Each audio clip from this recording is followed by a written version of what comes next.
Hey y'all, welcome back. Here in a moment, I'm gonna hit you with the part 2 of the Dan Mahaney interview. Now, keep in mind, being a videographer and posting videos is not my full-time job, so like I'm always behind on this stuff because you got to go make money, you got to be able to pay your bills. So that being said, like I do have a full-time job, um, and I have kids, and I like to pay attention and spend time with my kids too. So like dates and stuff like that you're gonna notice throughout the date, like this is posted after Dan's record had already been released. So just keep in mind. I mean, feel free to call me a slacker, whatever you need. But that's the whole idea behind the videos being so sporadically posted. Is like I work on them when I can, and I don't always have the amount of time that I like to spend on the videos. But the whole goal of this is to bring attention to local bands and local services for bands that you might not know about. So, with that being said, uh, enjoy the video and please check out Apricot Music and check out Mephisto and Dan's other projects that he has going on, because Dan's a really good guy and I honestly enjoy working with him, and I can't say enough nice stuff about him. So, enjoy the show.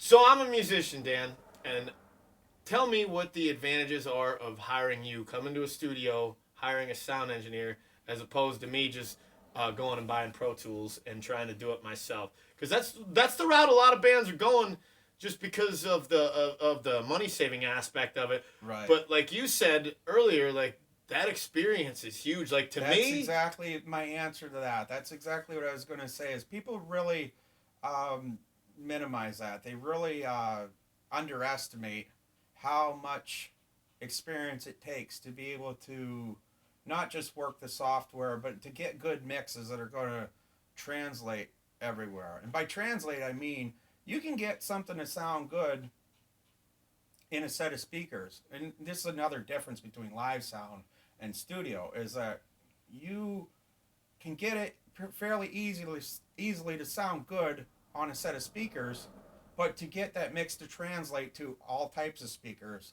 is a real challenge in the studio, because it's got to sound good in headphones, on a cell phone, in your car, in wherever, big PA systems also, that mix has to translate to other types of systems, well, where you don't have that in live sound. But that's the big benefit, is the experience of that, because it takes a long time of figuring out what you're doing to be able to get that. I know me personally, for my money's worth, like do I use recording software and do a lot of DIY stuff myself. But when it comes time to get the final product down on tape, like I'm working with an engineer, like I'm working with somebody who knows what they're doing inside and out. Like, Yeah. like I said, I've worked with you on a couple of different projects that I've been a part of, and you know, we recorded in a shed. I did drum tracks in a shed. Yeah. And I did vocals in a dome tent at one point in time. Because it was raining. Yeah. We had to isolate your tracks. Absolutely. And it was raining, so you were in a tent. But yeah. You do it worse, But the final product, because you knew how to work the equipment and make, like, the final product spoke for itself. And that's yeah.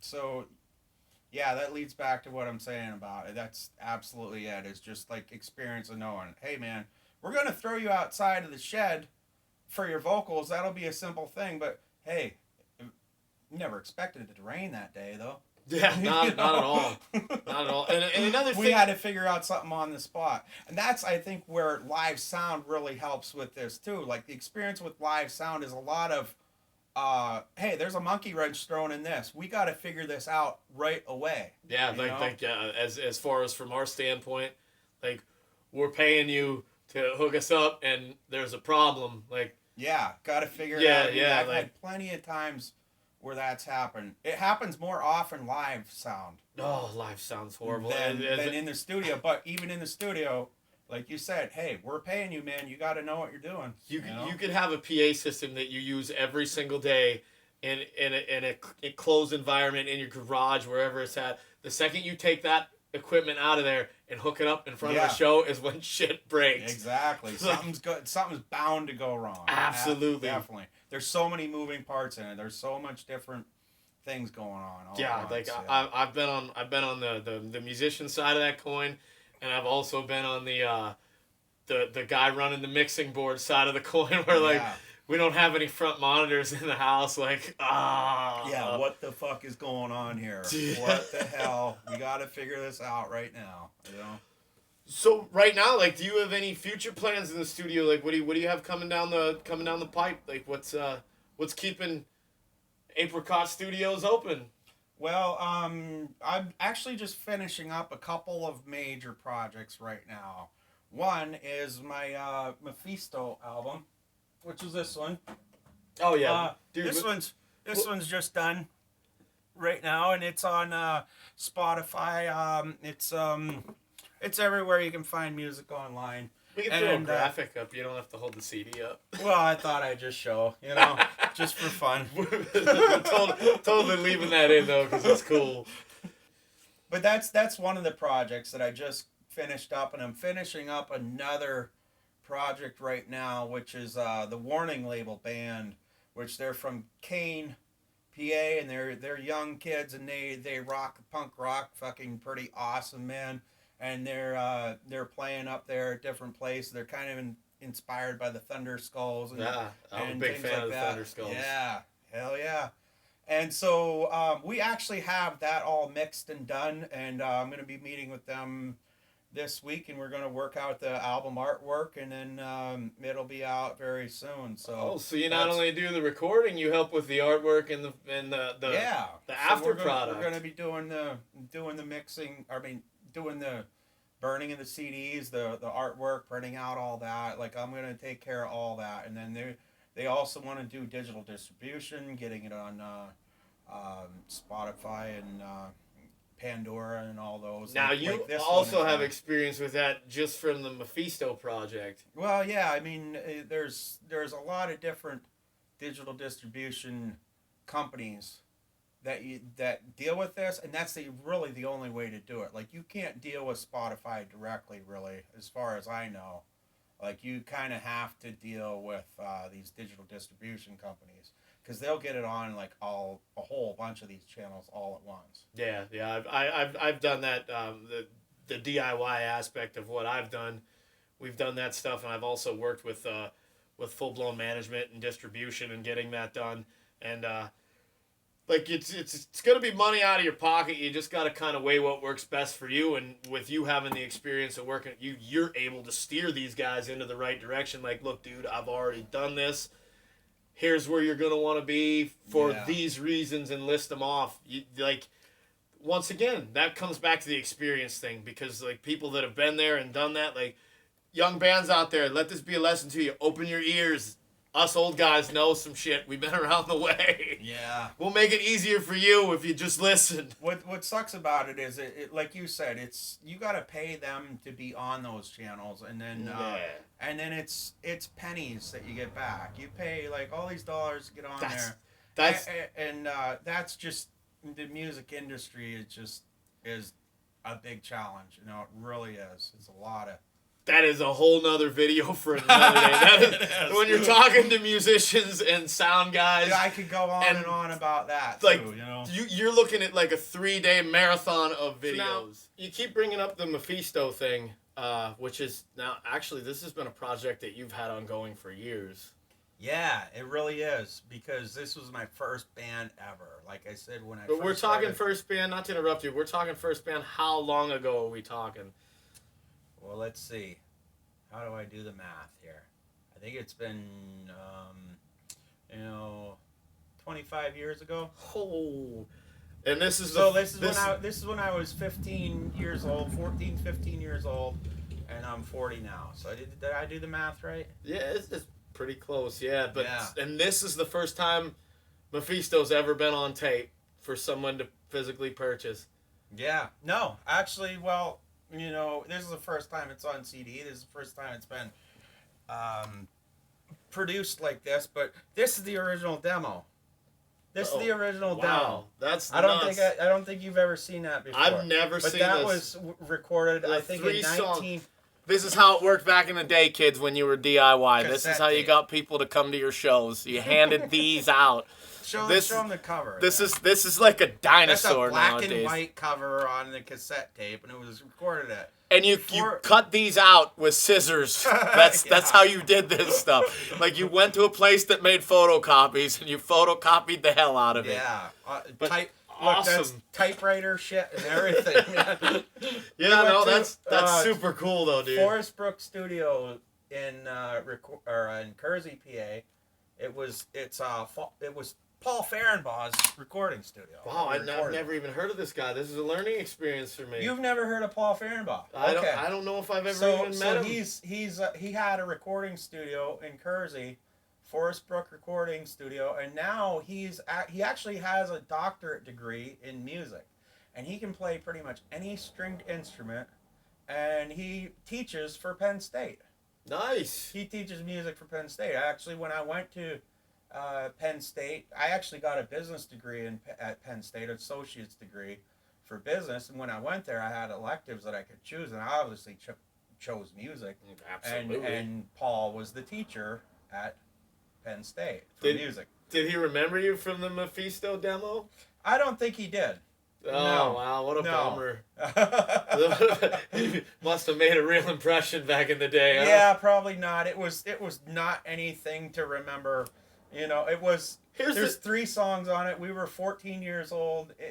I don't blame him for not remembering that. It was not a memorable thing. But here's the thing about stuff like that, and let this be a lesson to you guys out there too, like, no matter how dumb it seems at the beginning, like, you started somewhere, you're going, like, yeah, like, that might have been, like, you obviously still remember it, and you still have the cassette tape, man. Yeah. So, like, that was, like, the start point. Like, it's the first time you roll the dice when you're playing Monopoly, dude. It's so exciting. It's just as exciting today doing this stuff as it was back then, because we were so excited to go into that studio at the time.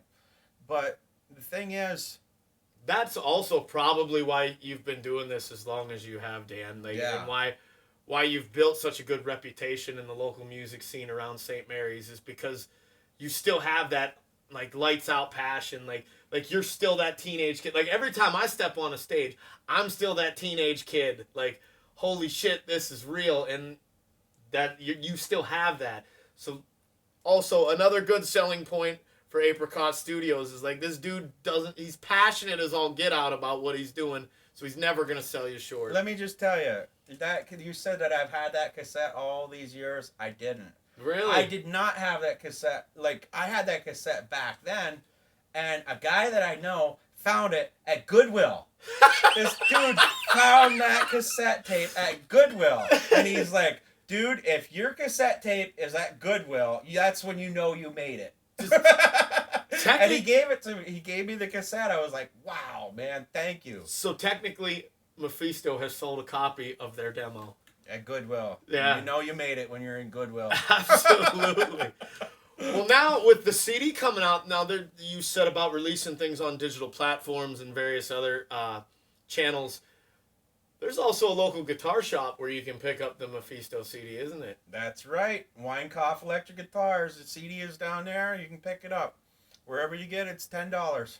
So you can pick up the Mephisto CD there on... do you have any plans? Let me tell you where else you can pick it up. You can get it at Weinkauf Electric Guitars. It's on CD Baby. You can actually buy the actual physical copy on CD Baby. Nice. It's on Spotify, Pandora, YouTube Music. It's on Apple Music, Google Music. It's on all those platforms. Nice. Where, if you have a computer or a phone, it's pretty accessible. Yeah, and some of these you can stream it for free and listen to it. If you want the physical copy, you can buy that also. That's me. I'm a total nerd about that stuff. I like reading the liner notes and the artwork. That's the other thing, man. All of the lyrics are in the book on this. Wow. There's a book in the cover has a book with all the lyrics. So you not only have a bunch of time tied up in this project. You got a little bit of coin because, like, A little bit. My personal experience getting those things pressed, like, we always usually go with the cardboard sleeve. Whatever you can get the most out of. Exactly. It was a lot of trying to minimize my expenses as much as possible, which was really a challenge. You know, you've been there. How much just in ink alone when you're printing these copies up, and you know how much an ink cartridge costs. You know, $30-$40, and that doesn't go very far. So you DIY the whole thing start to finish right here in here, right here in this room. Absolutely, like including the booklet. Everything was all made right here at this studio. And I started this project about a year ago, and I just do it like not constantly, just here and there when I have time. I've been working on it for the past year, but the songs are from, you know, however long ago, you know, nice, a lifetime ago. But not all of them. I took, this is what's cool about the album, is that I took a lot of songs from back then, and I kind of recreated some of the lyrics, where when you're 14 years old and writing lyrics, there's a lot of lame lyrics there.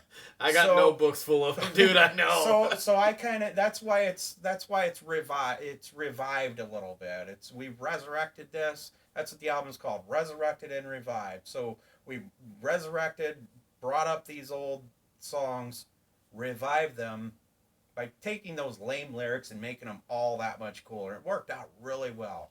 Not only did we do that, but we took, and I say we, I mean me and all my multiple personalities here. So taking all these old songs, and then I have other songs that are newer, and mix them in there with it. Old songs, new songs. There are 18 songs on the album. It's 57 full minutes long. It's a full album, so you get no pissing around. Get what you pay for with it. Nice. I'd say they're all quality songs, because and that's what took so long with it, was that making sure that it's just the way I wanted it to sound. Well, this is your project. It has your name, your fingerprints all over it. You definitely don't want to release something that you don't think is going to be good. That's right. Or something that you're unhappy with by any measure of the word. Yeah. That leads to another point where I don't think we touched on this at all, is that, you know, Justin Stewart's down, and he used to be in New York City, but he's now in Nashville working for Sterling Sound, which is a big name company, and he was in the original band, Mephisto, and he's still a good friend of mine working for a big name studio. So for all these years that I've been doing this, he's always been helping me out with my mixes and stuff. As a mastering engineer, it's beneficial for him to help guys like me out with their mixes. So having a friend like that, like helping me with my mixes and knowing what he's doing and having the ear for it and the equipment, it's big shout out to him, man. Yeah, and I can't say enough about the stuff that Justin's done for the projects I've been a part of that we've worked in your studios, because he literally mastered everything that I've ever done coming out of formerly Crazy Mahaney Studios that got updated to Apricot Studios. Yeah, that's right. But he's really got an ear for it. Like, and it's really fun to tell people, like, hey, I'm in this band Beaver Squeezer. Our demo was remastered or mastered by the same guy that did that worked on was it Load or Saint Anger? One of the Metallica records. I think he actually. But Death Magnetic. Yes, he was one of the engineers, the one of the mastering engineers on Death Magnetic. And to say in the same breath that he worked on one of ours, kind of a little confidence boost. He's a good dude, and he was in the original band.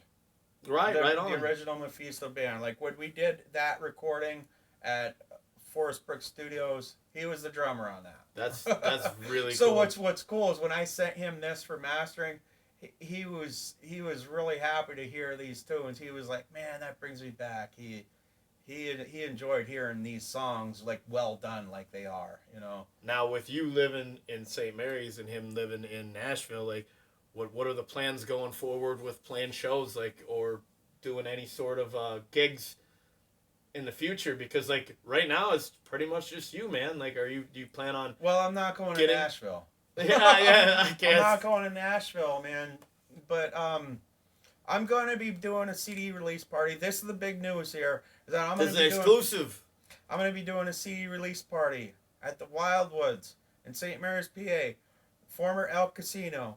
And it's going to be on November 9th from 7 to 9. I'm going to be playing. It's going to be my CD release party. I'm just doing an acoustic jam. And there's going to be a band to be announced following afterward. And it's going to be a good time. It's going to be a awesome. CD release party. Like, the CD is already out, but this is the party for it. Yeah, well, I know a lot of friends bands that will release a CD and like, because when you're done with the finished product, you want to get it out there. Yeah. And then like, yeah, we got time to party later. It's kind of like these, a business will have the grand opening after they're already open. Yeah. So it ain't no big deal. It's just the party, the celebration of it. Absolutely. So it's going to be fun shit, man. So like, is that how you plan to move forward with it? Just you and an acoustic guitar, or you plan on possibly putting together, like, hiring some musicians and taking this Mephisto show out on the road? That's definitely an option. Hey, I like to keep my options open. So, right now, I want to go out and do the CD release party, and I'm going to do an acoustic jam because that's what I have right now. And eventually, if I find the right guys to play, then I will. Cool, Yeah. man. Really looking forward to it. Like I said at the top of the video, I hope you found it informative. And, the best way to keep up with how sporadic I post videos is to like and subscribe. And I'm not begging for subscribers or anything like that. It doesn't matter. If 3 people watch this video and 3 people are like, cool, I can go record at Dan Mahaney Studio, well then I feel like I've done my job.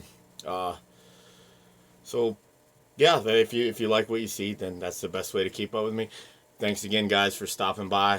Hope you enjoyed the interview, and hopefully with the new year we'll be getting back to our regular schedule. I draw a picture just before I slip away, an luminous side of heaven at my bedside. And if I wake, I will be reminded, and if I die, they'll see a way.